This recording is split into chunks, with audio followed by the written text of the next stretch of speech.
이 배우자의 외도로 이제 정신적인 고통을 겪고 계시는 분들이 굉장히 많습니다. 그리고 그 정신적인 고통은 엄청나겠죠.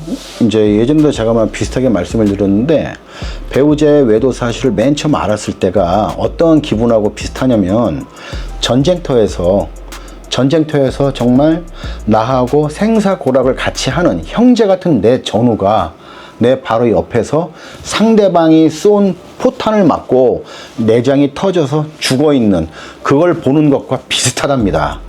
이게 얼마나 대단한지 알겠죠.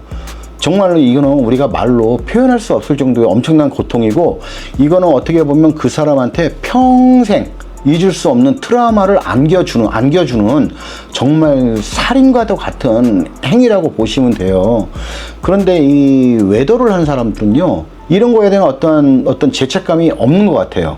왜냐하면 일단 자기가 걸릴 거라고 생각하고 그런 짓을 하지 않거든요. 걸리지만 않으면 아무도 모르잖아요.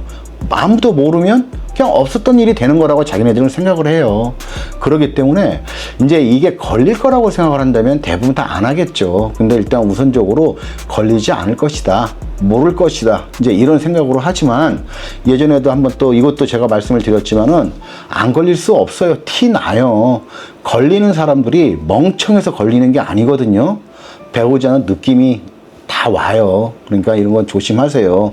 근데 오늘 제가 말씀드리려고 하는 건 이제 이걸 말씀을 드리려고 하는 게 아니라, 이제 대부분 이제 배우자 외도로 인해서 마음의 상처가 크신 분들은 이제 2차적으로 어느 정도 시간이 조금 지나면서 이제 자기 자신에 대한 어떤 자존감이 굉장히 떨어지시는 분들이 많아요. 그러니까 내가 얼마나 여자 같지 않았으면, 내가 얼마나 남자 같지 않았으면 내 배우자가 다른 사람을 만나서 저렇게 바람을 피웠을까, 이런 거에 대한 생각을 많이 한단 말이죠. 그러니까 저희도 이제 의뢰인 분들이 이렇게 종종 이런 얘기를 하세요. 이제 저희는 이제 이혼 소송 전문으로 일을 하는 사무실이긴 하지만, 또 이제 제가 있어서 제가 이제 또 심리 상담 같은 것도 같이 병행해서 우리 의뢰인 분들하고 많이 이런저런 대화도 많이 하거든요. 뭐 전화로도 하고 직접 만나셔서도 하고 이제 많이 하는데, 이제 어느 아내분이 이제 그런 얘기를 하신 적이 있으세요. 얼굴에 좀 약간은 좀 부끄러운 듯한, 그러니까 저를 똑바로 못 쳐다보고 그냥 고개를 약간 숙이면서 하시는 말이, 제가 그만큼 여자로서 매력이 없어서 그랬나 보죠 라고 얘기하시더라고요. 근데 그 말 들었을 때 마음이 너무 아팠어요. 너무. 근데 그분이 정말로 제가 볼 땐 준수한 외모를 가지신 분이셨거든요. 근데 그만큼 자존감이 떨어져 버리는 거야. 근데 반면에 이 상간녀는 정말 좀 싸납게 생겼어요. 그냥 싸납게 생겼을 뿐이에요. 그러니까는 물론 사진으로만 봐가지고 제가 그거 한 장만 갖고 내가 판단을 할 수는 없겠지만, 일단 제가 보는 객관적인 시각이 그랬거든요. 그러니까 이 만약에 남편한테 아내도 새로운 여자, 그 상간녀도 새로운 여자, 너 누굴 선택할래? 라고 하면 내가 볼 때는 100% 자기 아내를 선택했을 거란 말이에요. 근데 자기 아내는 이제 일상이잖아요. 일상. 그러다 보면 새로운 것에 대해서 자꾸 이제 눈이 가는 거죠. 근데 그 새로운 것이 나 잡아먹어봐요 이러면서 꼬리가 살랑살랑 흔들어봐요. 안 잡아먹을 놈이 어딨어요. 더군다나 나 잡아먹어봐요 이러지 않아도 잡아먹고 싶어서 안 달라는 놈들도 많은 세상인데, 그렇기 때문에 이거는 그 사람의 어떠한 개인적인 어떤 옳고 그름의 판단에 의해서 행해진 일인 것이지, 그 부인이 잘나고 못나고의 문제로 인해서 다른 여자를 만난 건 아니란 얘기예요. 반대로 남자분들도 마찬가지세요. 남편분들도 정말 진짜 생각해보세요. 이렇게 등치가 저보다 더 훨씬 크고 진짜 남자답게 생긴 분이 제 앞에서 눈물 뚝뚝뚝 흘리면서 막 휴지 막 이렇게 닦으면서, 제가 그만큼 남자답지 못했나 보죠, 저한테 매력이 없었나 보죠, 이렇게 얘기할 때요 정말 가슴 아픕니다. 진짜 가슴 아파요. 그거 봤을 때는요, 그런 거 아마 안 보신 분들은 모를 거예요. 가슴 아파요. 예전에 제가 우리 의뢰인 분이 너무 힘들어하고 저기 하셔가지고, 제가 이제 산본에 살아요. 경기도 산본에.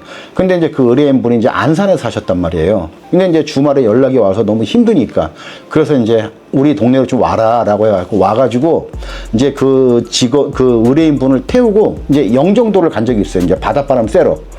근데 그때 바닷바람이 엄청 셌어요. 셌는데 내가 이제 바다를 딱 쳐다보고 있는데 내 얼굴에 물이 툭툭 하고 두 방울이 떨어지더라고요. 그래서 나는 비 오나? 라고 했거든요. 근데 그 의뢰인분은 내 옆에 서가지고 눈물을 흘리는데 그 눈물이 바람에 나한테 온 거예요. 아, 진짜 마음 진짜 아팠습니다. 그런데 이제 이분도 어느 정도 시간이 지나면 이제 자기 자존감에 대한 상실이 엄청나게 이제 밀려올 거란 얘기예요. 그러니까 자기가 못나서 이렇게 됐다라고 하는 자책도 많이 하게 되거든요. 근데 그러실 필요가 없어요. 어차피 그들은요, 그냥 새로운 것에 새로운 재미, 어떤 도파민 작용에 의해서 그런 미친 짓을 했을 뿐이에요. 당신들이 전혀 못나서 그런 것도 아니고, 그래서 그것 때문에 어떤 자기 자존감까지 상실시켜가면서 자책을 할 필요가 없습니다. 그러니까는 그런 부분에 있어서 자기 자신이 못났다고 이렇게 막 체념하고 자기 스스로를 막 자책하고 하지 마세요. 그러실 필요 없어요. 아셨죠? 끝. 아, 이거 끝이 좀 별론데.